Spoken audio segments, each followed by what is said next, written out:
One donkey has caught another donkey blue-handed, actually, I should say. Eric Adams, the mayor of New York City, was charged on 5 counts of wire fraud, corruption, different other sorts of weird fraud. It kind of eerily similar to the Trump allegations. It's something about campaign finance issues as well. Also, speaking of Trump, we're going to be discussing the most recent polls of the presidential race between Trump and Kamala. Those are pretty interesting. Also, Dylan Fernades, if you've never heard of him, just stop and cry. I'm just kidding. Dylan Fernades is actually a local guy running for state senate, and Michelle Badger is also a local candidate. They are both wildly Democratic, far left, just as left as you could go.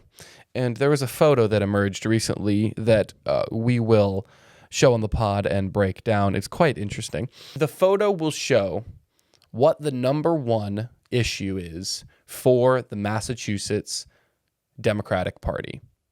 And I'll give you a little hint. It is not the people. It is not the people's well-being.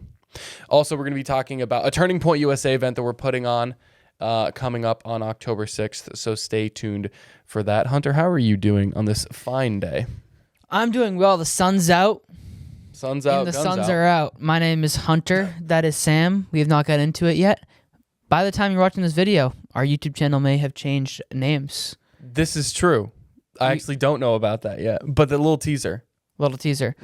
So basically, Eric Adams, that's the big news, big media cycle, big news this week. Big, huge. So podcast can't go by without me doing a little here's our failed question. Trump Here's our question. Do we actually believe the charges or not? Well, how do you believe them without knowing what they are? Let me go through these real quick. Okay. So I'm on the United States Attorney's Office for the Southern District of New York. So if we're believing Big Gov, this is the Big Gov website. We're just going to, for a moment, just forget all of their malfeasance and crimes against humanity and trust their website for a moment.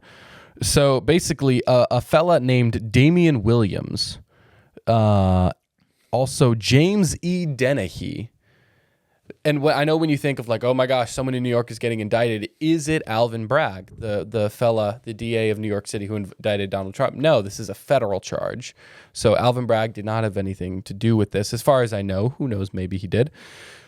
So Damian Williams, the United States Attorney for the Southern District of New York, James E. Dennehy, the Assistant Director in charge of the New York Field Office of the FBI, Jocelyn Strauber, the Commissioner of the New York City Department of Investigation. All three of these people in tandem announced the unsealing of an indictment charging Eric Adams, the mayor of New York City, with bribery, campaign finance, and conspiracy offenses. The case is assigned to the U.S. District Judge Dale E. Ho. Pause for comedic effect. U.S. Attorney Damian Williams, he gave a brief statement. We'll read it. Why not? As alleged, Mayor Adams abused his position as the city's highest elected official, and before that as Brooklyn Bureau president, to take bribes and solicit illegal campaign contributions by allegedly taking improper and illegal benefits from foreign nationals, including to allow a Manhattan skyscraper to open without a fire inspection. All right, that seems like I don't know what to think about that. I'm not gonna lie. Wow. That changes everything. Well, I guess all right, if you're someone from New York, I guess kind of, within the past 20 to 25 years, fire played a key role in certain towers, not fair. But the fact that was not what I was expecting. I thought it would have been without passing through the city council or without something important, not a fire inspection. Maybe I'm just discrediting fire inspectors. But if the building had burned down, that would be an issue. Okay, but this gets into it. We'll get into it, and the the maybe irrelevance of certain charges here, or maybe the commonality of some of these might, be interesting. We'll just keep reading. So his last sentence here, this office, what did he say? He said, Adams Adams put the interests of his benefactors, including a foreign official, above those of his constituents. This office and our partners at the FBI and DOI will continue to pursue corruption anywhere in the city, especially when that corruption takes the form of illegal foreign influence on our democratic system. Interesting. Okay. And then, the other people say some things. But so the DOI, the FBI, and so these charges are coming directly from the FBI, the DOI, and the United States attorney, basically, for the Southern District of New York. So just the attorney, the FBI, the DOI. So it's kind of like all 3 in 1 going at Eric Adams for these indictments, which is very interesting. So as somebody who leans to be a conspiracy theorist and leans to not trust the government, my question raises up when something like this comes up is, why are they going after him? Because there's no way that almost every prominent politician doesn't have some interesting campaign contributions and some interesting favors that they're giving people. It's kind of a known, that's how politics works. You help somebody get elected, you give them some money, you get a pat on the back, a little quid pro quo. Everybody kind of agrees that happens. So what about this case, or what about Eric Adams made them actually go after him? And that is my question. And AOC has called for his resignation, and she's a very prominent figure in the Democratic Party. My guess would be Eric Adams was not going along with the Democratic apparatus, the things that they would want him to go along with. And that's why they brought these charges along. That would be my guess. So you're saying he's like a Rudy Giuliani type? Well, Rudy Giuliani was a Democrat, or was a Republican, so... Well, I know, but I'm saying he was a mayor of New York, and he also was a lot better of a mayor of New York than Eric Adams. True. So I don't know why. Well, I would say this would be more inclined to Andrew Cuomo. Remember how they got Andrew Cuomo on saying he was touchy with some people? Yeah. And that's how they got him fired, even though allegedly he only just, gave somebody a kiss on the cheek, and that's why they made it a whole big thing over him kissing somebody on the cheek. Now, think about it this way. Behind closed doors, even if you're on the same side, behind closed doors, I could very much imagine a conversation, something like, hey, you're supposed to do this. You didn't. I'm going to ruin your life now. Whoever talking to Eric Adams. That happens. I don't know. I'm not saying that happened, but I'm saying that sort of thing isn't out of the realm of possibility. And my thing is, they're saying this happened before he was even the mayor. Well, no, there were some indictments. One was when he was the president of the Brooklyn something or other. Brooklyn Bureau president. Right. So before he was mayor. Before he was mayor, but also after. There was something. Right. Some things. But I'm saying, why would they have not caught that when he was running for mayor? Maybe they wanted it to stick, so they waited a long time. Fair. To build up. You can be the voice of reason. That's fair. I appreciate it. I'm just saying. I'm not saying anything. I'm not saying. You're saying a lot, homeboy. I am saying things. I'm just saying I don't want to be hasty. I want to give him the same grace that I gave Donald Trump, even though he's a Democrat. Yeah. Because I want to say I can see why. We can pull up some Eric Adams quotes if you want to do that work. If not, that's fine. Of him saying things about how the illegal immigrants, we can't handle it, or it's becoming a problem. He has been. We did a video before reacting to even Eric Adams, the New York mayor, had said things that were like, hey, look, guys, let's be honest. These people are hurting our city. He even had to admit it. He's in New York City, is one of the most affected cities by the migrant crisis. And you know what happens when you speak out in the Democratic Party? You either go along or you get kicked out. And that's not a conspiracy. No, that is what all. happens. So I would say we can go through all that. We can go through all the conspiracies. But here's my question. Where are all the Democrats, where will they be, saying that they have a convicted felon in their own party? No indictment is on its own. No indictment is for no reason. So DAs and judges and whoever, not judges because they don't indict people, just attorneys, all these things, they decide to prosecute some cases and not to prosecute other cases. So, Sam, why this case? Why did they choose to go after Eric Adams? Why? Why not all the other slew of other people you go after for campaign violations, or are all the other politicians just perfect and they have no... Does AOC have a perfect campaign track record on her campaign contributions? Are we confident about that? That is the question. Well, I don't know. There's a quote. Mayor Adams actually had a quote that he came out with right after. Is almost in defense. He said that might kind of give an insight to like why him. He said the mayor of New York City. He said the mayor of New York City on Wednesday blamed his federal indictment on defiance of his political party, which included calling for federal action to curb the city's illegal immigration influx. From the man himself. A quote said, I can't believe I'm quoting this man. I always knew that if I stood my ground for all of you, that I would be a target, and a target I became. Leaks and rumors have been aimed at me in an attempt to undermine my credibility and paint me as guilty. And I want to just be clear. I'm not supporting this man or thinking he's not guilty by giving him quote or kind of saying, also giving it from his side. I'm just trying to be We're just trying to be objective here. Give both sides, because this isn't like a right versus left issue. Like if you and it's not just about committed New York. a crime, like you should go to jail. Right. So a month ago, Mayor Adams posted a video on a plane while he was flying to meet a bunch of other mayors from across the country to demand that the Biden administration immediately act to resolve what he defined as a migrant crisis. Wow. We are headed to D.C. to meet with our congressional delegation and the White House to address this real issue with asylum and migrant issue in our city, and we'll keep you updated as the day goes. Okay, so clearly pushing back. Dang, this is crazy. Okay, so there is a very real possibility that the federal government, so you could say the Biden administration, because there's a direct correlation. Right. The Biden administration is going after Eric Adams, Mayor Adams,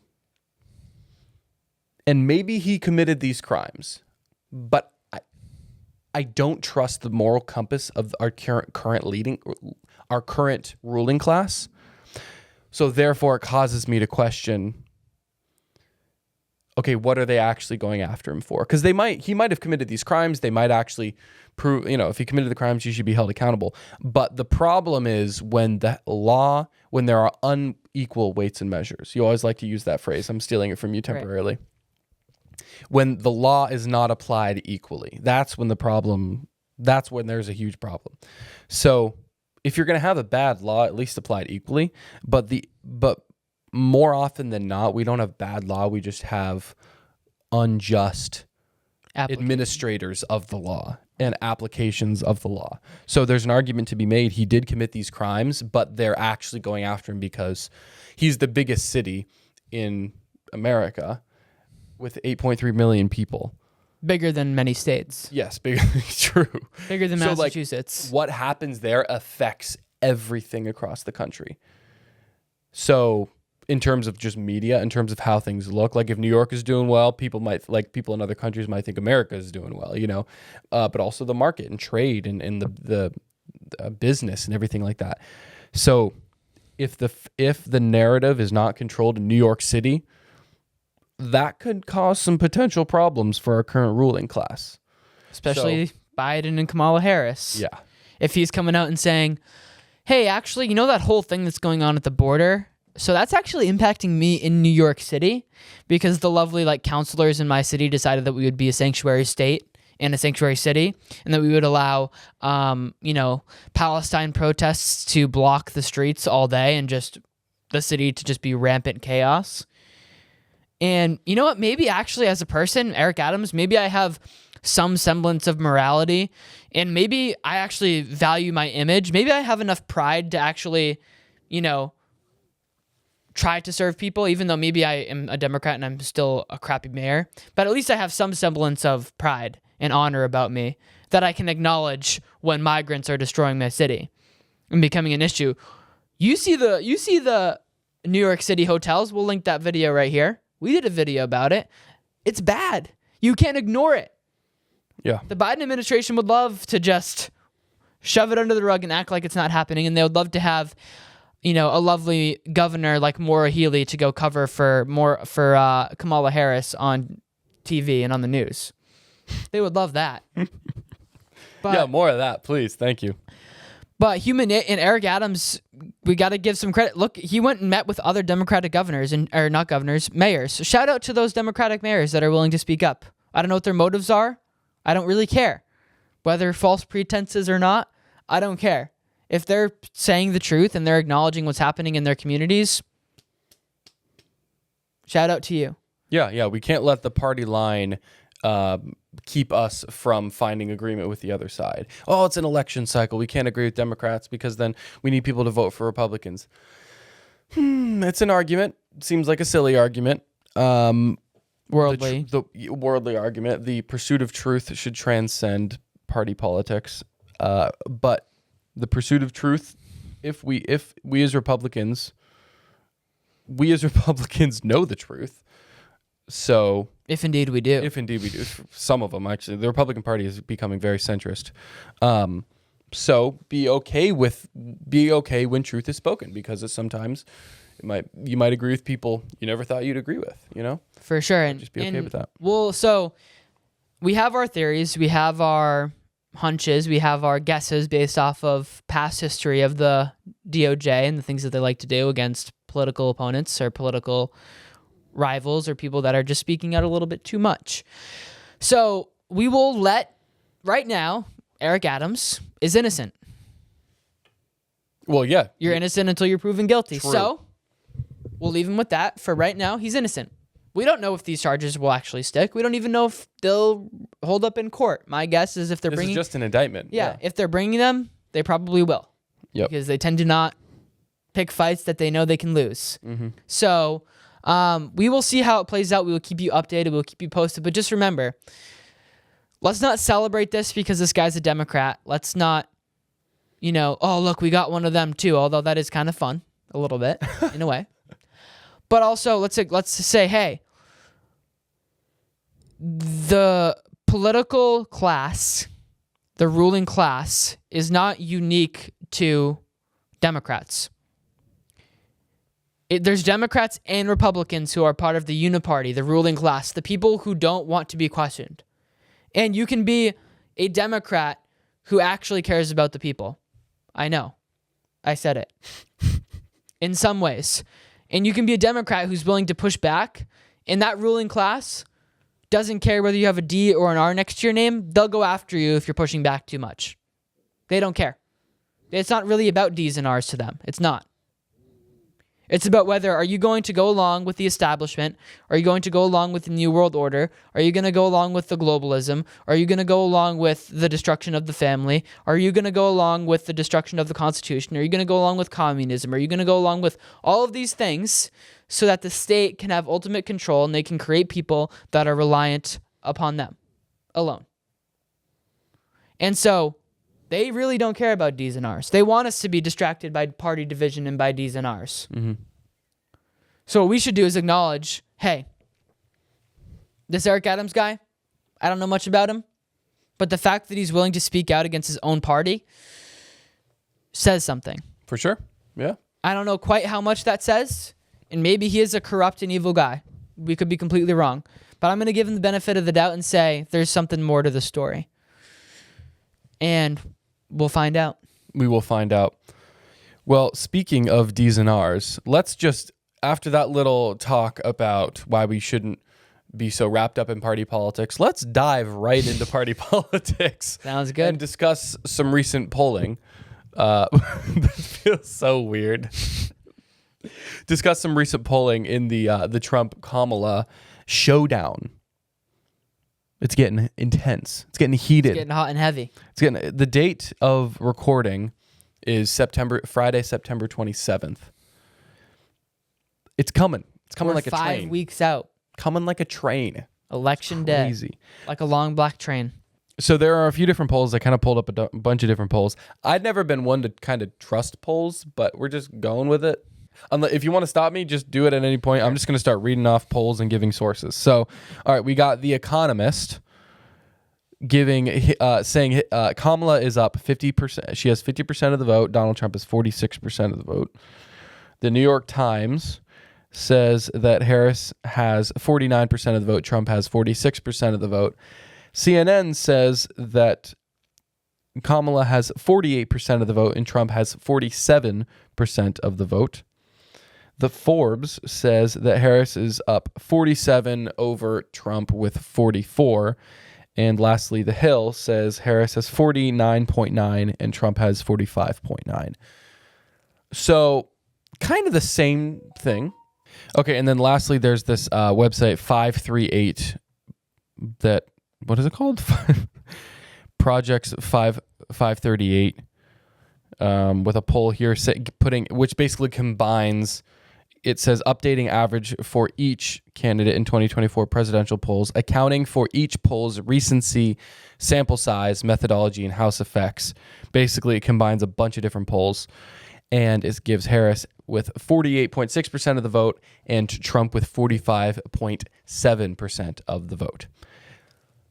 And then it gives a list of swing states. So North Carolina, they're even. Georgia, Trump is up 1 point. Nevada, Harris is up 1 point. Arizona, Trump is up 1 point. Pennsylvania, Wisconsin, Harris is up 2 points. Michigan, she's up 3. Florida, he's up 4. Jeff Deal thinks Trump is going to win Massachusetts. He doesn't think it necessarily like out loud, but like He could be convinced, and he is. He's definitely bullish on Trump in the Massachusetts presidential election. Do not care. Well, dude, that's 11 electoral votes. I know, but I'm just saying, if he wins Massachusetts, then he won the election. Not like that's just true. Like if there's no path to victory for Kamala Harris if she doesn't get Massachusetts. Let's just be clear. That's true. So 3 points basically is what we're looking at. Yep. And in the swing states, it's basically tied in all of them. Yep. Pretty much. Florida, 4 points is a little bit scary. Florida's no longer a swing state. It's not a swing state. So the point is here, why are we talking about polls as believers of reality? Why are we talking about polls? The reason why is we can look at history. We've had this is our third election with President Donald J. Trump. Trump, and Trump again. Third Trump election. So, in the previous polls, you can pull this up as I'm talking, Hillary Clinton, how much was she up, say, 3 weeks before Election Day? My guess would be they said she was up probably around 7 to 8 points. So in all of the swing states in 2016, overall Hillary was up basically 5, 6, even 7% in all of the swing states practically. And we know what happened in 2016. Trump won. He went against the polls. And everybody kind of knew that. Biden, same thing. 2020, Biden was up in all the swing states. And what happened? Trump won all the swing states. Wink. Wink, wink. But if you're Kamala, I would be scared. Oh, yeah. Right now. And Trump is still an underdog because of the media apparatus and everything. And we want to not be like, oh, we've got this in the bag. But this has me feeling really good. I was feeling very scared. I don't want to be ruled by fear, obviously. We shouldn't be. As Christians, we shouldn't be ruled by fear. But just in terms of who I want to win. I was like, after the debate, I was like, shoot, Kamala might just win this thing. Like, nobody's going to find out who Kamala is. Nobody's going to know. But now looking at these polls, I'm like, Virginia is in play. If Virginia is in play, Virginia's within a few points as well. If Trump wins Virginia, the election's over. That's why I really wanted him to pick the Youngkin? Glenn Youngkin, governor of Virginia, to be his vice president, because just for Virginia, just to bring like a few points over the edge. I wasn't a fan of the JD Vance pick. I think Vance is too much like Trump. Yeah, at this point, I'm not saying that because like, oh, Trump is mean, he shouldn't be so mean. I'm not saying that. I just think it'd be cool to differentiate. Like the MAGA movement is not just mean tweets and cheap gas and you're fired. Like it's more than that. And I think picking a vice president like Ramaswamy could demonstrate a different side of the MAGA movement that I think we need. That there is a lot of people within the MAGA movement who would want some representation, and I think a different pick, someone like Ramaswamy, might represent that. Ramaswamy or Youngkin? Well, Ramaswamy or Youngkin, I suppose. Right. I would prefer Ramaswamy over anybody. But get the Indian immigrant vote. Yeah, dude. Well, I'm serious. Yeah, like the minority vote is powerful if you can get it. Any segment of it. Yeah. Literally. But yeah, I think, because Vance doesn't really add anything to the ticket, realistically. And in hindsight, maybe we can look back if Trump wins Pennsylvania, Wisconsin, and Michigan. We could be like, hey, maybe they really liked Hillbilly Elegy and Vance won us those states. Maybe. Who knows? It could literally just be the Midwest, going after the Midwest. Yeah, and maybe if we get all those, then, and if we win, it's like, who cares? Yeah. At that point, we made it to the finish line. We won. But anyway, my point is that with these polls, you got to be feeling good. If you're Trump, if you're on our side, if you're on the right side of history, you got to be feeling good because the polls have historically been bad to Trump, and now they're not. And maybe they're baking that in. Who knows? Maybe they're baking in the fact that they were wrong before, and we're just tied and we have no idea. But this brings up another point that I want to bring up, is that at this point, I don't think any debate, I don't think anything that could happen, bar a catastrophic war breaks out in the next 5 weeks. I don't want to prophesy that into the air or anything. I don't think anything's going to change the results of this election other than people going out and chasing the vote that's already there. Like, nobody's going to be convinced. Like, if people know, I don't buy that there's undecided voters right now. I'm sorry, but I don't. There are voters, and then there are people who just don't vote. Right. So if they're undecided, more likely they might just not vote. But not vote, or just forget. Yeah. So my thing is, you got to go out there. Shout out to our brother. If you don't know him, look up our brother Scott Pressler in Pennsylvania. You know him? Yep. That brother is registering voters hardcore. Yeah. And you look at the numbers in Pennsylvania, it's looking good. The Republicans have gained like 300,000 registered voters on Pennsylvania since 2020. And the margin has shrunk by also 300,000 in the mail-in ballot requests. The gap. So I think we could be looking at a 2, 3, 4, 5% victory in Pennsylvania. I mean, Pennsylvania anyway is like, you have the Amish, and you're going to lose Pennsylvania? Like, what does that even mean? It's like you have Pittsburgh, you have Philadelphia, and you have whatever other cities in Pennsylvania. And that's where you're getting the vote from. Pittsburgh and, that's what I said, Pittsburgh and Pennsylvania. Oh, okay. And Philadelphia. You said Pittsburgh and Pennsylvania. Pittsburgh and Philadelphia. Stop. You're we're good. We're gonna take cartography. So I feel good. But my thing is, if you're in a swing, oh my gosh, I'm close to the mic. I love you. So if you're in a swing state, if you can get just, you know what, I could ask for 5. Just one.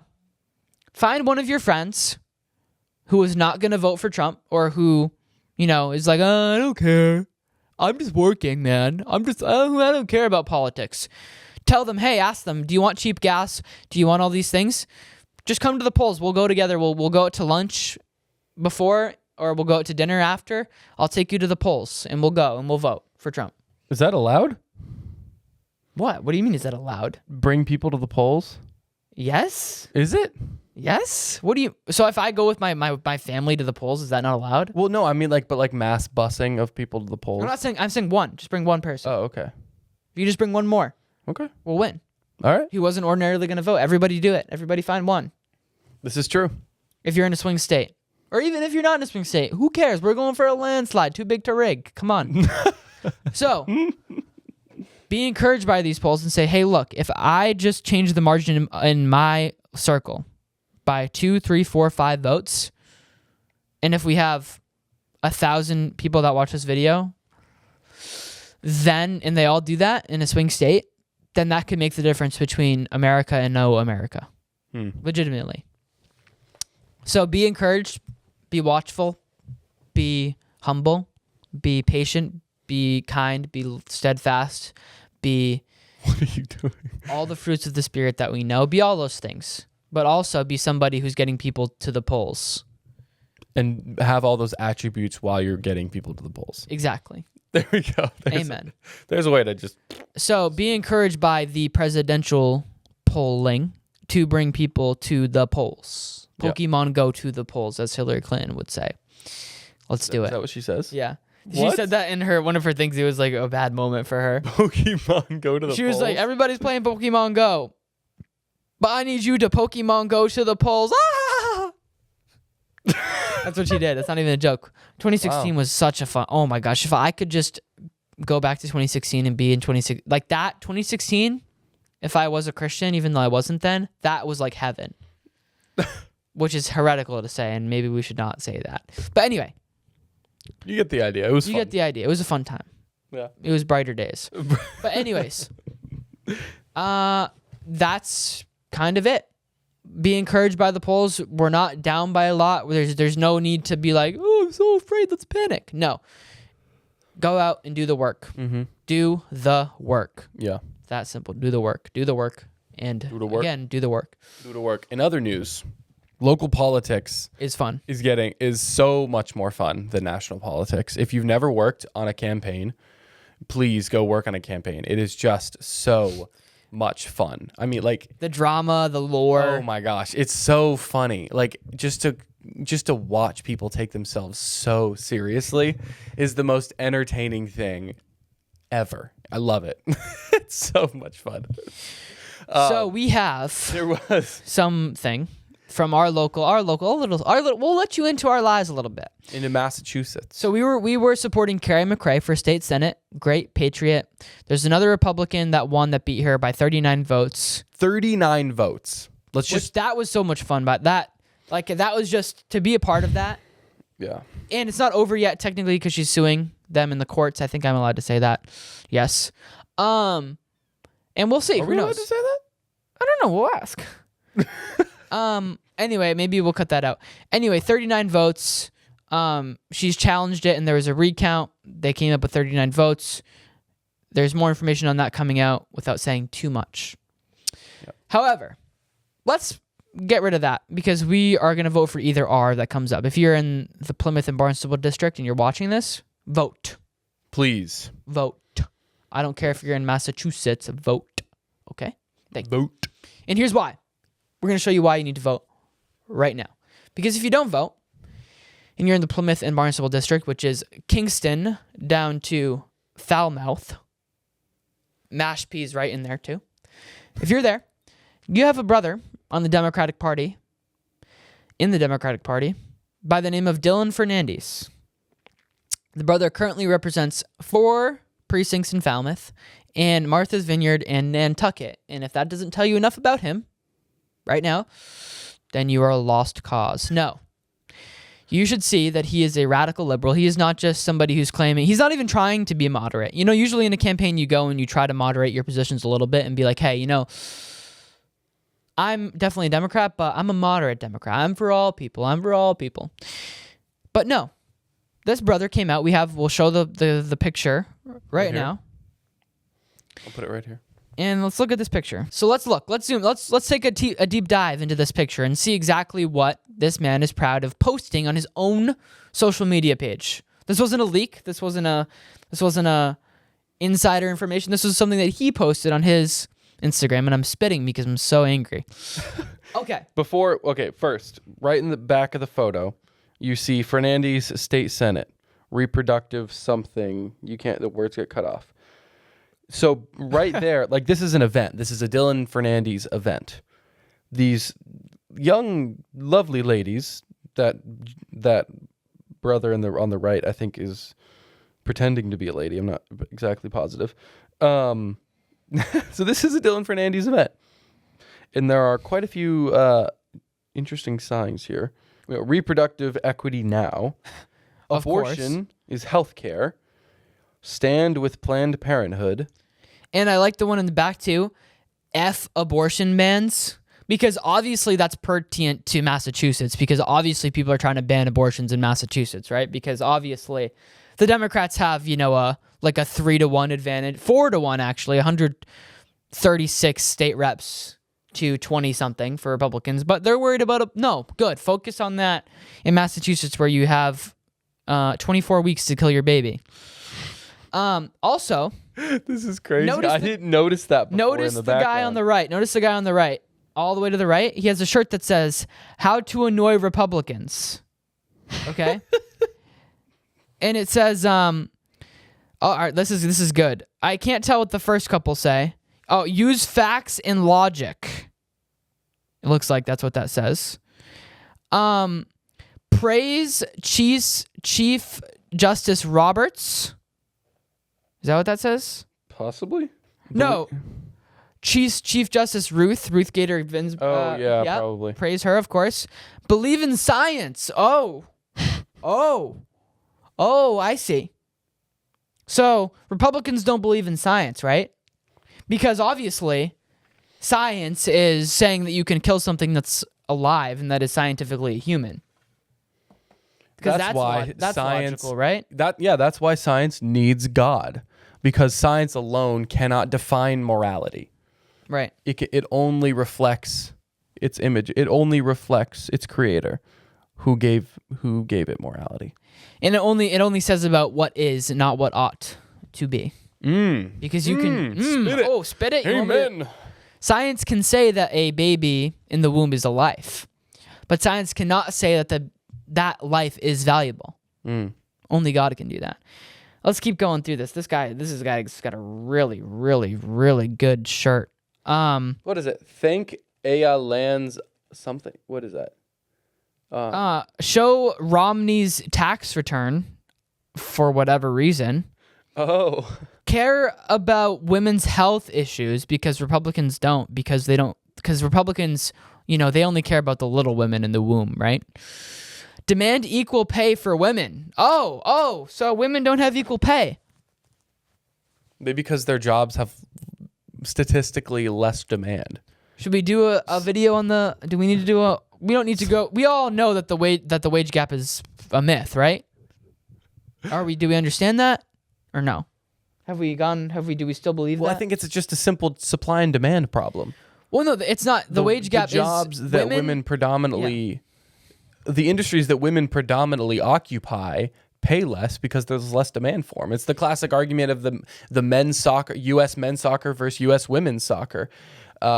There's way more demand for U.S. men's soccer, so they get paid more. Way less demand for U.S. women's soccer, so they get paid less. Still get paid millions of dollars, but less. Right. And women work less hours because they tend to be caretakers as God designed them to be. Things like that. They don't work as much overtime as men do. Mm-hmm. That's how that works. So we're still on that, I guess. Then think for yourself. Because Democrats were notorious in 2020 for thinking for themselves. Right. If I could think of one attribute of a Democrat, it's definitely self-autonomy. Right. Bodily autonomy, right. Bodily autonomy. And then vote. They've got that one right, I guess. Oh, and then you've got in the background abortion rights equals. Whoa. Hold on. This is actually so deep on a really creepy level. Okay, there's an idea. So this sign says abortion rights equals trans rights equals human rights. There's an idea in the scriptures. Not an idea. Well, this is something that happened in the scriptures.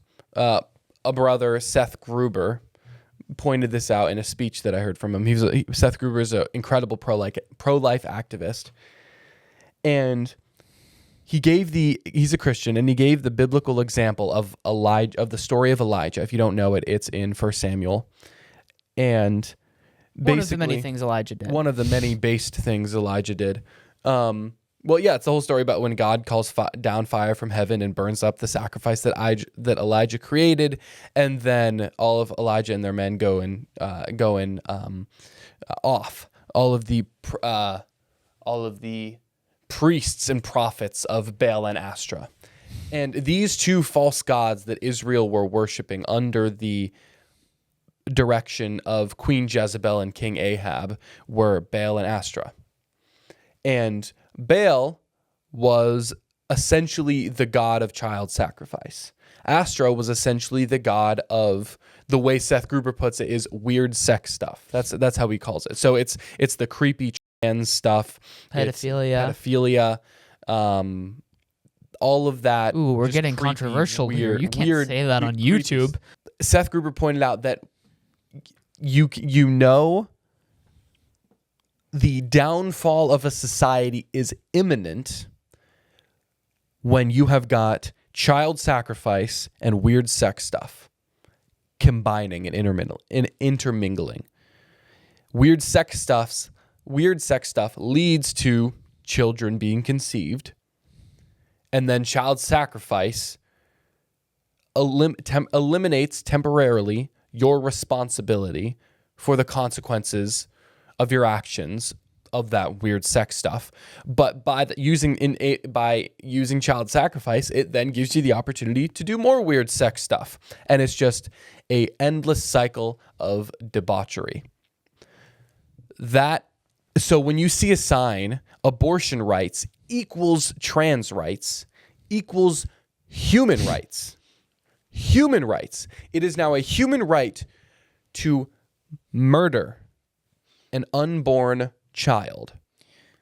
It is a human right to cut off your own genitalia and identify as the opposite sex.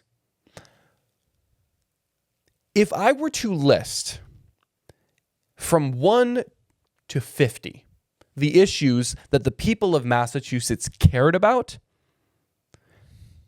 abortion and transgender rights are probably close to the bottom of the list. I would hope. The average abortion might be closer to the top, but definitely trans rights closer to the bottom. Dylan Fernades, a little piece of advice for you, my friend. If you want to win this incredibly conservative district, you might want to lie and just say just be moderate and, just go along to get along and be more conservative and not be so radical, and realize that the number one issue for this district in Massachusetts as a whole is the illegal alien crisis. That's our number one issue. And you're going around posting pictures with radical leftists. Because why? Well, you're a radical leftist. Okay.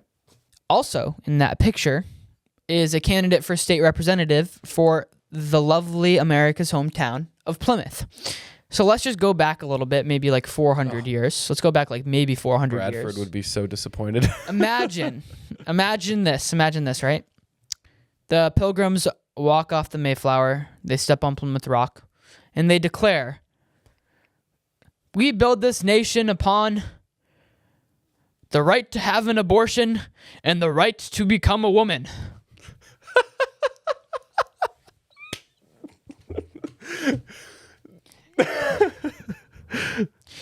Let's cross out the whole in the name of the advancement of the Christian religion. Let's ignore that. Let's close our eyes and forget that part of the Mayflower Compact and replace it with we want to become women. Yes. So that is what it seems, based off of this picture, that Michelle Badger wished happened in 1620. I'm not trying to be mean. I'm not trying to be rude. I'm not trying to make a joke. Oh my gosh, we can meme that so hard. Jesse Brown's got to turn that into a meme, like Michelle Badger planting her trans flag on the Plymouth Rock. By the way, these comments are not endorsed by any candidate. True. Because we are very radical and crazy, and we don't care to say the things that politicians sometimes, maybe for the sake of tact, maybe you should not say. But we will say it. But if you're just here and you're looking at this and you're saying, okay, I'm from Plymouth. Maybe I'm not a Republican. Maybe I'm not for any restrictions on abortion. But you're sitting here and just think about this. Am I saying that unadulterated access to abortion is a good thing? Can anybody even say that? wouldn't you like for there to be less abortions? Wouldn't any common person say that? Isn't that the ideal? Yeah. The ideal is that either people aren't getting pregnant in positions that they shouldn't be having a baby, or that they have things to go through or things to help them to be able to have a baby. I would be perfectly okay with all the money the government sends to Planned Parenthood from taking that away and giving that to women who are considering having an abortion and saying, you can take this money, we will help you pay for your diapers, raise your babies, pay for your stuff. I'd rather do that. I'd rather do that. I don't agree with doing that. But I'm not saying that's the role of government. I could do that in a state level. That's the role of the church, but I'm saying if we're going to have, let's do it. Why not? Isn't that common sense? Shouldn't that be common sense to help mothers?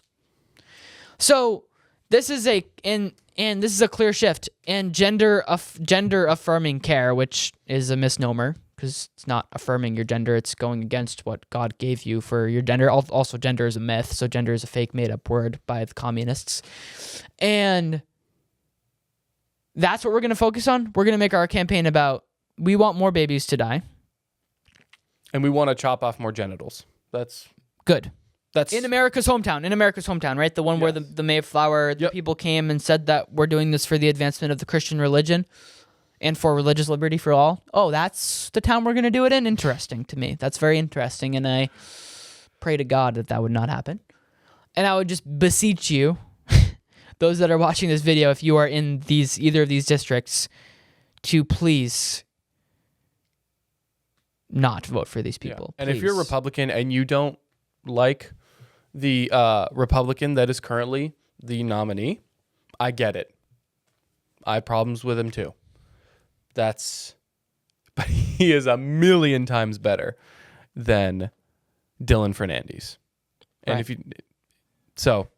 And if you're not in either of these districts, find out who your Democrat is that's running to represent your area. And I bet you might think that, they're just a moderate. You might find some really nasty things about them. And you might reach out to them, ask them questions. Yeah. And if they avoid your tough questions, well, kind of gives you a hint on what they think. Yeah. And let's not just act like a state representative is just a state representative. When a state representative gets voted into a specific area, that is a God-ordained position. Whether they be evil or whether they be good or whether they be in the middle. Evil rulers are judgment from God. So just think about that. What does that mean? Do I want my district, do I want the place that I live in to be under the judgment of God? Not only because it's a woman ruling it, but because it is somebody who supports. Oh my gosh. You can get mad at the Bible for that one. Right? I don't want my district to be represented by somebody who supports child sacrifice and who supports all these things. My district, the land cries out. The Bible says the land cries out when wicked is done. I don't want my land to be crying out. Yeah. I want my land to belong to God. And you can call that Christian nationalism or call this buzzword or whatever you want, but I want the people around me who are not Christian, I want them to be blessed as well. I don't want them to be poor. I don't want them to feel like they need to cut their balls off. I don't want them to feel like they need to abort their child. I don't want any of those things. Am I crazy? Oh, that's crazy to say in 2024, I guess, based off of the candidates that the Democrats have chosen to put up. That's all I've got on this issue. Let's just kind of, as a society, I would just really like it if we just, killed less babies, maybe? Just killed less babies and stopped cutting off children's genitals. Is that crazy? Am I the crazy one? I guess. And within this district, we are also hosting an event to directly combat the abortion issue. We're hosting a pro-life event. It's going to be the Cape Cod Pro-Life Car Show. We'll put the RSVP link in the description. It's going to be on October 6th at 3 p.m. at the Falmouth Baptist Church. So it's in this same district. And we'd love for you guys to be there. If you got a cool, fancy car, bring it on by. If you don't, still come by with your family and friends. We'll be there. We're running this as a Turning Point USA on Cape Cod event. That's our Turning Point USA chapter.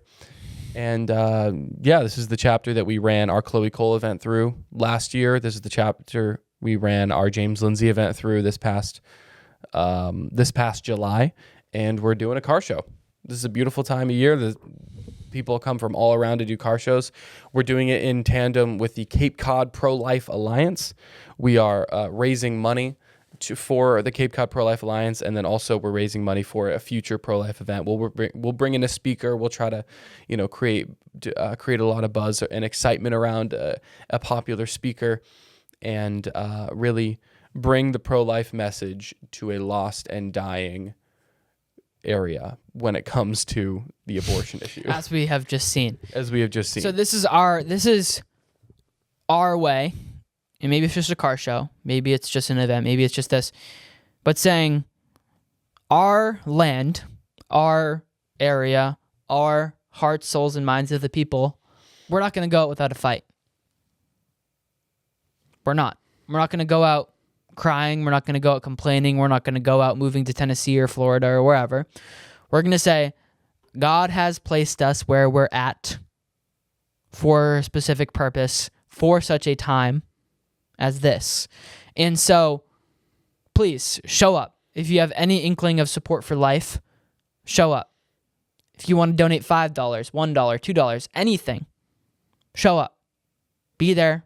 Enjoy fellowship. Enjoy the people of God, or the people who just believe in crazy things like life should be valued. And you get to see some cool cars while you do it. Cars and life, great. Excellent. Together. They go together in tandem. That's why we did it. So, fossil fuels are necessary for human flourishing. So, amen. Show up. Be there. I'm just fired up. Let's go. Be there. Spit fire, pirate. I think they like the pirate look. I'm the pirate, but there's no water around because I'm on fire. Snap. Shoot. But basically, I want people, when they see these things in their district, if they're a Christian, if they have a church, there's a lot of, actually, quite a few mega churches in the district. You could call mega churches. A few thousands of people. Are there 10,000 people in this district who attend church on a Sunday who are of voting age? I would venture to say, yeah. Yes. Yeah. Where are they? Still looking for them. 30%, only 30% of Christians vote. Am I right about that? Something like that? I don't know. It's something stupid, ridiculously, sinfully, shamefully low. You have a responsibility to vote as a Christian. If you don't, you're in sin. I'm sorry. Not sorry. In sin? I wouldn't go that far. Sin of omission. I could see that. But if you just forgot to vote, did you sin? Is God going to condemn you? I forgot to feed my kids. Is that a sin? I think If I don't think you can compare those. If you forget to do something that you're obligated to do, that's your civic responsibility. But if you disobey, I don't care. Whatever. We can debate. This is pointless. If you're a Christian, you should vote. I don't care. You can call it sin or whatever. You are glorifying God by voting. You're glorifying God less by not voting. I'll say that. But it also depends on who you vote for. Yes. It also depends on who you vote for. So take a look at the candidates in your district. And if there's a Republican that's squishy and rhino-y and says, I actually like abortion, primary him the next year. Yeah. And bring your church. Get your churches out to vote. Pastors. Oh my gosh, pastors. Don't even get me started. I love you. Just do it. Just do it. Get out to vote, Christians. Christians, please do something. So be discouraged unto good works. Okay? Look at this and say, this is in my district, this is in my town. And say, you know what? Instead of crying and complaining and whining and just talking about it on a podcast, I'm actually going to go do something that ensures that my district is not represented by somebody who's a tyrant to the unborn and to the least of these in our society, that are children that are brainwashed into being convinced that they actually should become the opposite sex. because those are the least of these. I'm not doing this because I hate trans kids. I'm doing this because I love kids who think they're trans enough to tell them that they're wrong. Wow. Imagine telling kids that they're wrong about something. Kids are never wrong. Kids are perfect, Hunter.